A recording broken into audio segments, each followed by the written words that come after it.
जागतिक आदिवासी दिनानिमित्त नागपूर दुमदुमले. फुटाळा ते भक्त बुलंदशहापर्यंत आदिवासी संस्कृतीचा गौरव. नागपूर दिनांक 9 ऑगस्ट 2025. जागतिक आदिवासी दिनानिमित्त आज नागपूर शहर आदिवासी समाजाच्या उत्साहाने आणि एकजुटीने भरून गेले.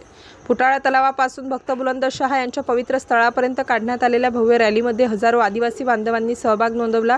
पारंपरिक वेशभूषा, ढोल ताशांचा निनाद आणि घोषणांनी संपूर्ण परिसर हा दुमदुमून गेला. या रॅलीचा मुख्य उद्देश समाजाची समृद्ध संस्कृती आणि अस्मितेचा गौरव करणे हा होता. सहभागी झालेल्या आदिवासी तरुण तरुणी, महिला आणि ज्येष्ठ नागरिक रंगीबेरंगी पारंपरिक वेशभूषेत होते. जय आदिवासी, जय बिरसा मुंडा आणि एकता हीच आमची ताकद यांसारख्या घोषणांनी वातावरणात चैतन्य निर्माण झाले होते. रॅलीच्या शेवटी भक्त बुलंदशहा येथे झालेल्या कार्यक्रमात आदिवासी समाजाच्या नेत्यांनी उपस्थितांना मार्गदर्शन केले. यावेळी त्यांनी शिक्षणाचे महत्त्व आणि समाजाच्या विकासासाठी एकत्र येण्याचे आवाहन केले. या कार्यक्रमात आदिवासी लोककलांचे सुंदर सादरीकरण झाले, ज्याला उपस्थितांनी उत्स्फूर्त प्रतिसाद दिला. या रॅलीने नागपूरमध्ये आदिवासी समाजाची ताकद आणि एकतेचा संदेश प्रभावीपणे दिला. सिटी इंडिया न्यूजसाठी विशेष प्रतिनिधी चंदू मडावी.